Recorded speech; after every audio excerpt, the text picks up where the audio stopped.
Hey guys, welcome back to Rossoneri TV. I'm Gio and I'm here for a new video, something special, something different than the usual videos, because today I want to know who was your best player of the season for Milan.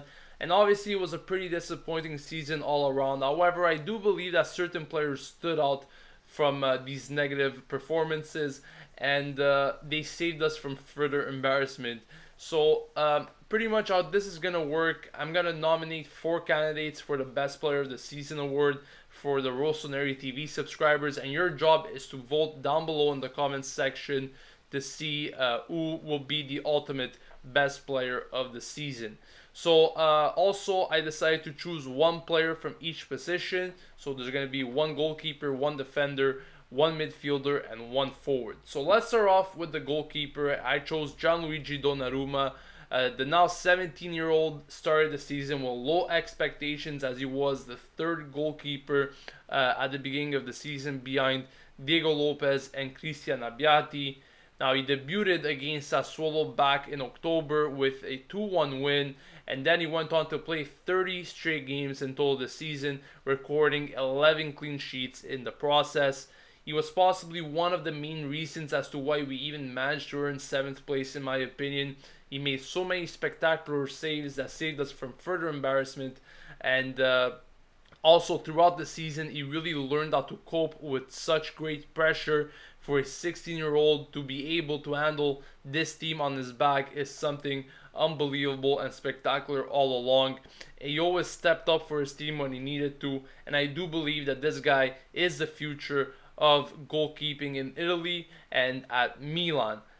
Moving on to the defense, I chose Alessio Romagnoli. He was signed from Roma back in August for 25 million euros. Now, the 21-year-old looked solid in his first season at Milan, as he made 39 appearances in all competitions, and he was one of the few, if not the only, regular certainty that we had in our back line, as he helped the team earn 14 clean sheets in all competitions. Also, he's one of the players that we need to build from, in my opinion, if we want to achieve success in the future. And I think with another certainty paired up with him for the center back position, Milan's defense could start to look a bit more proper once again. For the midfield, I chose Giacomo Bonaventura, one of our most consistent players, especially in that first half of the season. He always played with great determination, positive attitude, and work ethic, and he's one of the only masterminds of this very weak midfield. He contributed 8 assists in all competitions, in which made him the leading assistman for our team, and he also scored 7 goals to go along with those assists. Once again, he's definitely another player that we should keep and build from for next season. Who knows what this guy could do? I mean, he was capable of achieving these figures with such a weak team, and who knows, maybe with more capable players by his side, this guy could even contribute much more to our attack.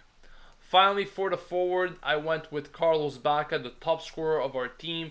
He arrived from Sevilla last summer for 30 million euros. He scored 20 goals in all competitions for Milan, and in my opinion, it is a quite surprising figure when considering that he didn't have a full cast of players supporting him like they should have. Another interesting statistic for the Colombian is that he managed to score against 13 teams in the Serie A this season. However, there are a lot of ongoing rumors about his possible departure this summer, and there's many teams from Europe as well as China that are interested in signing him. And I believe that once again, like Bonaventura, Romagnoli, and Donnarumma, he's another player that should remain at Milan next season. As I said, he has such an important presence in front of the net, and I think he could even have a better season overall, as we remain hopeful that the support cast improves. So those are my candidates, guys. Let me know in the comment section once again who was the ultimate AC Milan player of the season. If you guys have any other candidates that you would like to share that I didn't name, let me know in the comments section below as well. But that pretty much sums it up for this video. So don't forget to vote. Don't forget to subscribe to Rossoneri TV to stay updated with everything going on at AC Milan. And I'll catch you guys later for another video. This has been Gio signing off, and as always, Forza Milan.